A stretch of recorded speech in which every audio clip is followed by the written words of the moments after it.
Hey, my name is Evan. I'm 32. 3 months ago, I was just the guy who fixed TVs in a quiet cul-de-sac where everyone minded their own business. Then, my married neighbor knocked on my door with a broken remote and a careful smile. I was crouched behind her console, flashlight in hand, when she leaned in close and whispered, "You deserve a little extra reward." The scent of eucalyptus candles and her perfume mixed with the warm dust from the TV vents, and I knew we were both about to cross a line we couldn't uncross. Drop the city you're watching from in the comments and tell me, would you have said yes? I lived in a quiet cul-de-sac where sound traveled on still nights and everyone knew your business before you did. My name is Evan, and I was 32, fixing TVs and sound systems for whoever would pay me.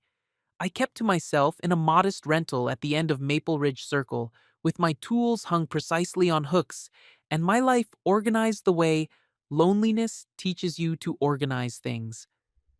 The Whitfields moved in next door on a Tuesday in September. Graham drove a black BMW. Margot stepped out wearing linen pants that probably cost more than my monthly rent. Their daughter Tess bounced from the back seat with a backpack covered in piano key stickers. I watched from my kitchen window as they surveyed their new kingdom. Graham pointed at property lines. Margot touched the doorframe like she was blessing it. Tess ran straight to the swing set the previous owners left behind. That night, I saw their lights come on, one by one. Living room first, then kitchen, then what I guessed was Tess's room upstairs. Last was the master bedroom. The lights stayed on until nearly midnight. I'd been watching lights in this neighborhood for 3 years. Mr. Donnelly, the retired widower across the street, had his porch light on a timer. Lena Park from the HOA sent group texts about deliveries using a code, one blink for packages, two for urgent messages. But I'd never seen anyone actually use two blinks until 2 a.m. on a Friday night in October. I was at my kitchen sink rinsing a coffee mug when Margot's porch light blinked twice. Quick, deliberate, then steady again. My phone buzzed. Unknown number. I let it go to voicemail. Later, lying in bed, I played the message, just breathing. Then a soft voice. And the line went dead. The next morning, I stood on my small patio watering a plant that was already dying. The fence between our properties was maybe 4 feet high. I could see into their backyard where Tess was drawing with chalk on the patio stones. "Morning," I called over. She looked up and waved. "Hi, I'm drawing a piano." "That's nice. You play?" "Yep. Mama says I'm getting good." Margot appeared in the sliding doorway, holding a coffee mug. She wore a white robe that caught the morning light. When she saw me, she hesitated, then stepped outside. "You must be our neighbor," she said. "I'm Margot." "Evan, welcome to the neighborhood." She smiled, and it was careful, practiced. "Thank you. We're still settling in." Saturday afternoon, she knocked on my door. She stood on my step holding a black remote control and a polite smile that didn't quite reach her eyes. "I'm sorry to bother you, but our TV just died. Graham's at a conference until late, and I thought maybe—" She glanced at my work van in the driveway. "Would you mind taking a look?" I grabbed my tool bag and followed her across the property line that felt, somehow, like crossing into another world. Her living room smelled like eucalyptus candles and something expensive I couldn't name. Linen sofa, framed wedding photos on built-in shelves, everything coordinated in shades of cream and soft gray. The TV was a 65-inch mounted above a console that probably cost more than my van. I knelt behind it, removed the back panel, and started tracing wires. "HDMI inputs all look good," I said. "Power supply's fine. When did it go black?" "This morning, right in the middle of Tess's cartoons." She knelt beside me to hold a cable steady. Her perfume was subtle, floral. Her hands were soft in a way that told you she'd never changed her own oil or unclogged a drain. "You deserve a little extra reward," she whispered. I froze. She realized how it sounded and laughed, nervous. "I meant tea, and not having to cook dinner alone." Another pause. "Graham won't be back until 10. I accepted the tea. Earl Grey in a ceramic mug that clinked softly against a marble coaster. We talked about the move, about Tess starting at a new school, about how different suburban quiet felt after city noise. My phone buzzed. A text from Lena Park.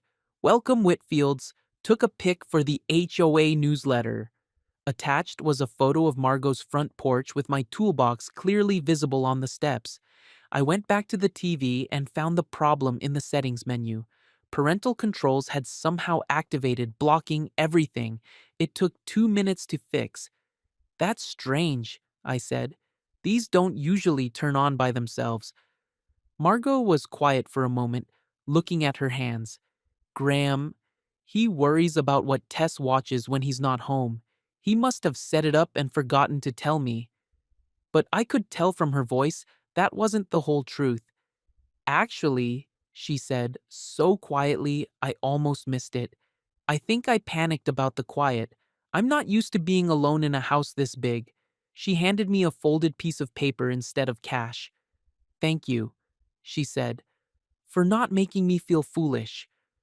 I left through the side gate. As I walked home, I noticed Mr. Donnelly's blinds twitch closed. On my front step, I unfolded the paper. In careful handwriting, "Thank you for the kindness. M." Sunday morning, Graham appeared on their stoop as I was loading equipment into my van.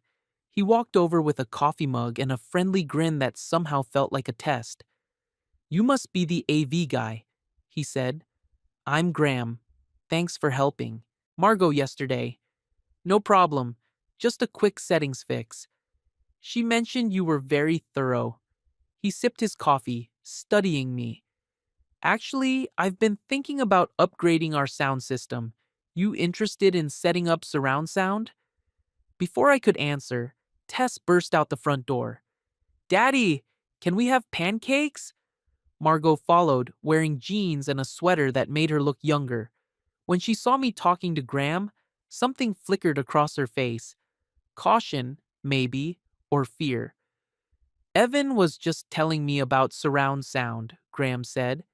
"How nice," Margot replied, but her voice was carefully neutral. "I was thinking Tuesday evening," Graham continued, "after Tess's bedtime.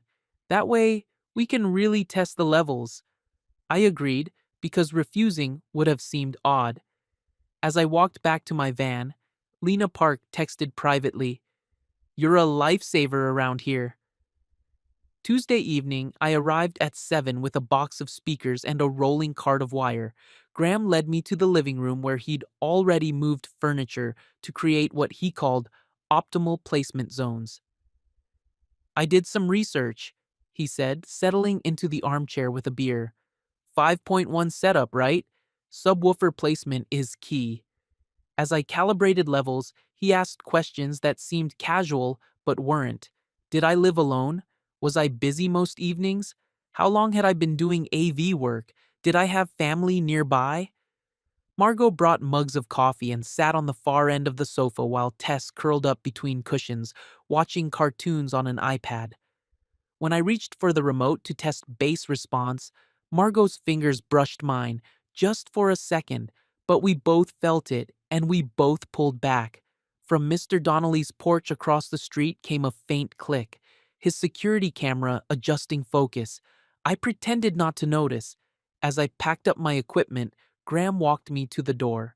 "Sounds great," he said, clapping me on the back a little too hard. "Margot mentioned you were very attentive to detail." The next week, a storm rolled through. I was eating dinner when my phone buzzed. "Margot, power keeps flickering. I'm worried about surges damaging the new speakers." By the time I arrived, rain was pounding their roof and the electricity had gone out completely. Margot answered the door holding a candle, her hair slightly damp from a leak somewhere upstairs.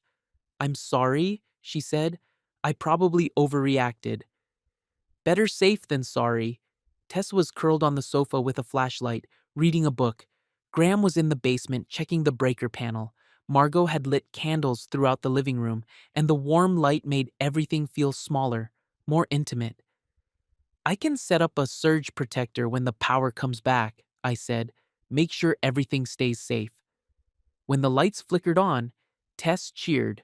Graham reappeared from the basement. Crisis averted, he said. Thanks for coming out. As he walked me to the door, I reset the surge protector I'd installed earlier. Everything checked out, but as I reached the hallway, Margot was there holding a candle that had burned down to a nub. Thank you, she whispered, for staying, for making sure we were safe. Something in her voice, gratitude mixed with something deeper, made me step closer, not thinking, just responding to the softness in her eyes and the way the candlelight caught her hair. I touched my forehead to hers, brief, careful, no kiss, but real enough that we both stopped breathing. Then I stepped back. She blew out the candle.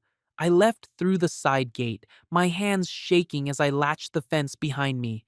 The next morning, I hung my tools on their hooks with extra precision, organizing everything twice. My phone showed an HOA group text from Lena. Block party Saturday, potluck dinner, and yard sale. Over the next 3 days, Margot texted small requests. Wednesday, kitchen window stuck. Thursday, squeaky hinge on Tess's door. Friday, loose outlet cover in the guest room. I came during the day while Tess was at school. The side gate was always unlocked. Tea was always waiting. We talked carefully about safe things, the weather, neighborhood gossip, Tess's piano lessons, but underneath the careful conversation was something else. The way she said my name, how she stood just a little too close when pointing out the problem, how her thank you notes were becoming longer, more personal. Friday afternoon, I was replacing the outlet cover when Lena appeared with a plate of muffins. Surprise, she called through the front door. I dropped behind the sofa, pulling my tool bag with me. My tape measure slipped from my hand and clattered across the hardwood. Oh, Margot said too loudly. Dropped the remote. I heard Lena's heels clicking as she surveyed the room. 2 coffee mugs, she said. Expecting someone? Just cleaning up from earlier. After Lena left, Margot and I sat on opposite ends of the sofa, not speaking.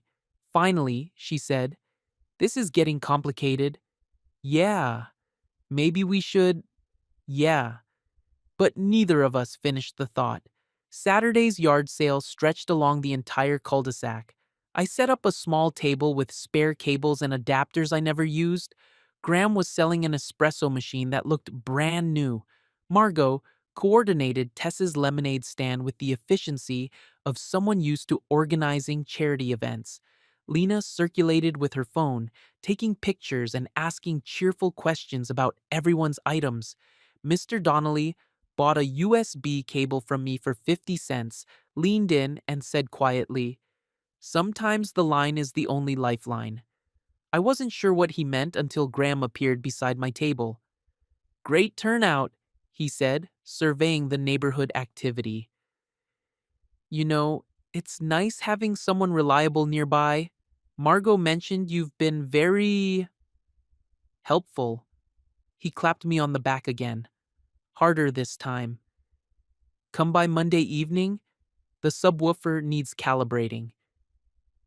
That night, scrolling through Lena's HOA newsletter photos, I saw it. A shot of Margot's front porch from earlier that week. My toolbox on the steps, clear as day. I stared at the photo, imagining the angle Graham would see it from, the questions he might ask, the careful way he'd been watching me during our conversations. Sunday, I wrote a text to Margot. Maybe I should skip Monday, getting busy with other clients. But before I could send it, Graham texted first, "Looking forward to tomorrow. You're around here a lot lately. Really appreciate the help." The subtext was clear. Monday evening, I stood at my door with my tool bag, debating. Finally, I decided to go through with it, but only through the front door, with Graham present the whole time. Margot answered wearing a blue dress that made her eyes look darker. "Hi," she said, and there was something careful in her voice. Graham appeared a beat later. "Perfect timing. Let's get this sorted." I calibrated quickly, narrating every step out loud for transparency, adjusted the crossover frequency, tested phase alignment, explained each setting as I changed it. "Sounds perfect," Graham said after 5 minutes. "You really know your stuff." As I packed up, Margot handed me a water bottle. Our fingers touched briefly, and she slipped a folded post-it into my palm. Outside, I read it under a streetlight. "No more for a while. I'm sorry." Monday night, I waited at my kitchen window for the porch light. It stayed steady. No blinks. Tuesday night, same thing. Wednesday, I increased my evening walks, counting steps to avoid looking directly at their house. But I knew the light schedule by heart. On at dusk, off by 11. Never a blink. Thursday afternoon, returning from a job across town, I found a small paper bag on my front step. Inside, a universal remote and a folded note in Margot's careful handwriting. "I miss our quiet, M." I programmed the remote that night, adding simple labels for each input.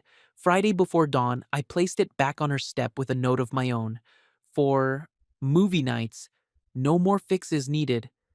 No one saw me. The street was empty except for Mr. Donnelly's porch light and the distant hum of early commuters on the main road. But I knew this quiet routine was over.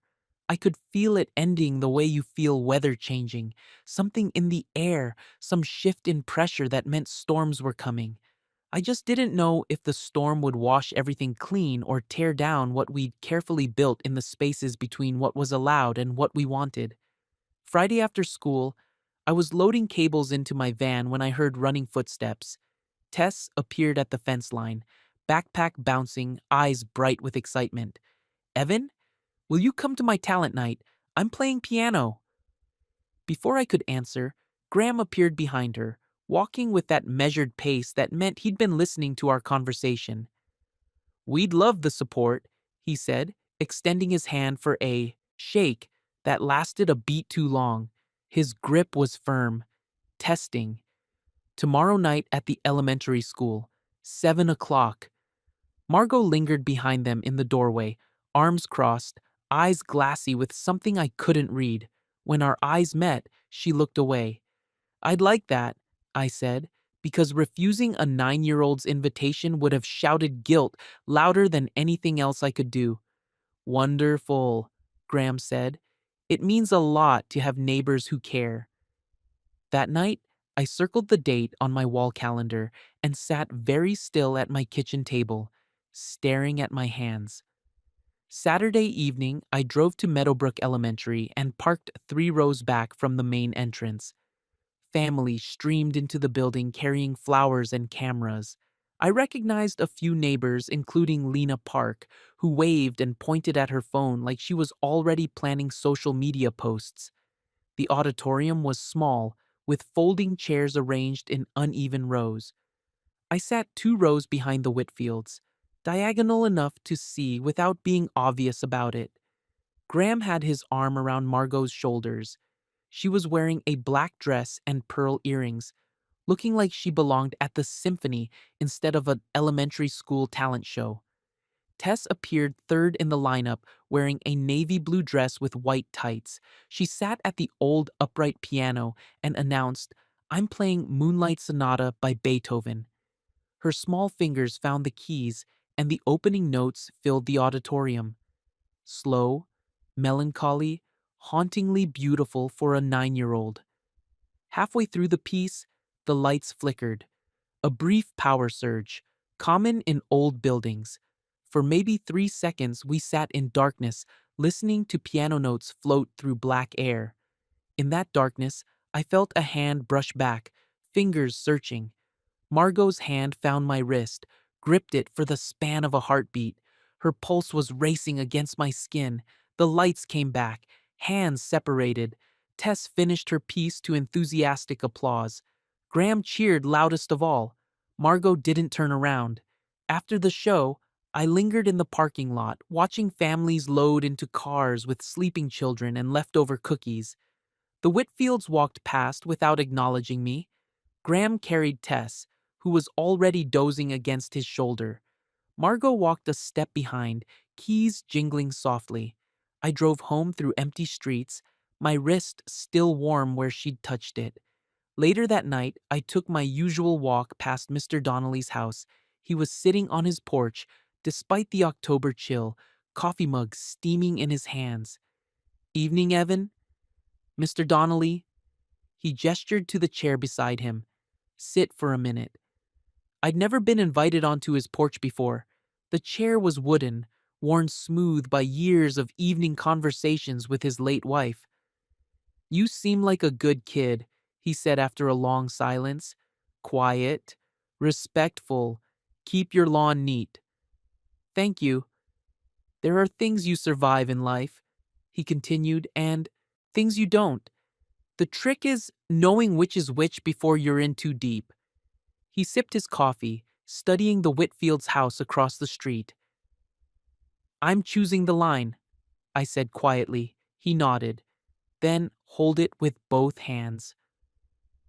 Sunday passed unevenly. I did laundry, ignored my phone, and reorganized my tool shed twice.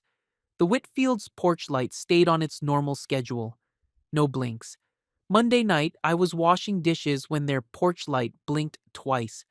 I set down the plate I was holding and stepped onto my patio. The air was cool, carrying the smell of dying leaves and someone's fireplace. After a few minutes, I walked to the shared steps that divided our front yards. Public space, visible to anyone who might be watching. Margot opened her door but stayed within the frame, silhouetted against the warm light inside. "Can we talk here?" she asked. "Of course." We stood 6 feet apart, respecting the careful distance that neighbors maintain. Behind her, I could see the living room where we'd shared tea and careful conversation.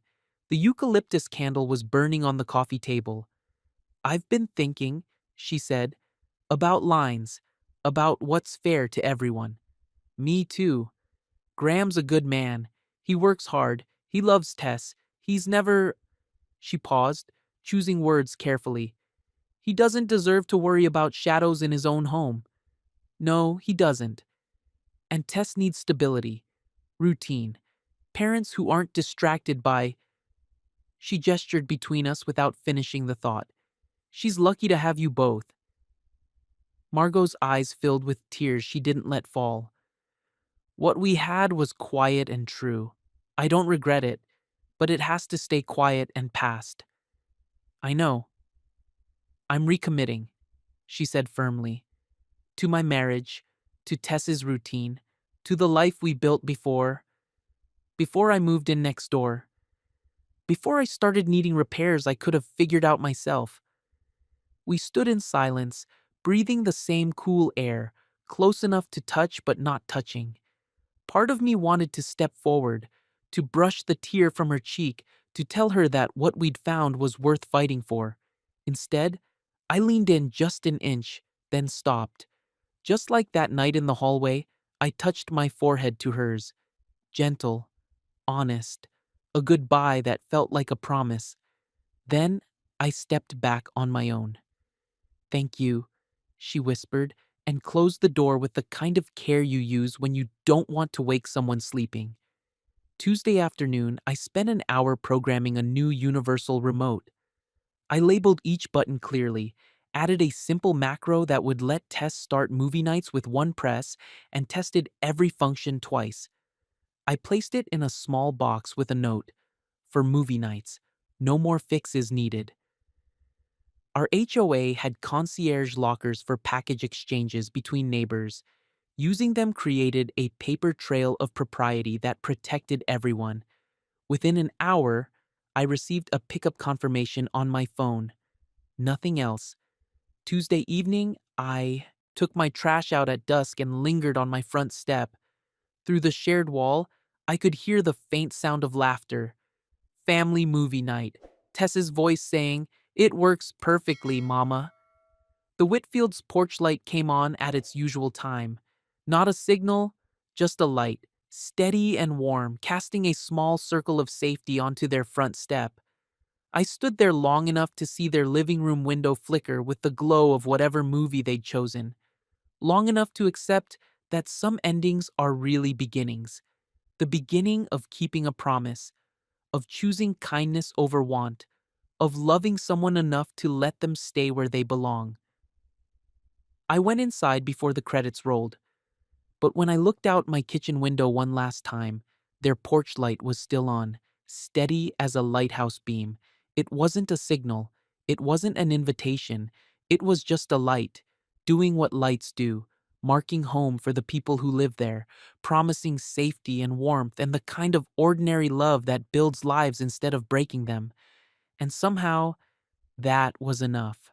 Not enough to erase the wanting, or the memory of her hand finding mine in the dark, or the way she'd whispered my name like a secret she was afraid to keep, but enough to sleep without guilt, enough to wave to Tess when she played in the backyard, enough to nod politely to Graham when we passed on the sidewalk, enough to know that the best kind of love sometimes looks like stepping back instead of stepping forward.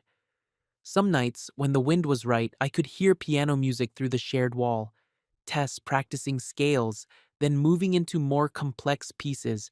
Chopin, Debussy. Sometimes that haunting moonlight sonata that had played the night, everything changed and nothing changed. I kept my tools organized and my life quiet. I took jobs across town, came home to an empty house, and learned the difference between loneliness and solitude. Loneliness was wanting something you couldn't have. Solitude was accepting what you did have and finding peace in its borders. Winter came early that year. The first snow fell on a Thursday in November, dusting our small neighborhood like powdered sugar on something sweet and fragile. I watched from my kitchen window as Tess built a snowman in their backyard, Graham helping her roll the middle section, Margot appearing with a carrot nose and an old scarf. They looked happy, complete, like a family that had weathered a storm and found their way back to solid ground. And maybe that's what mattered most.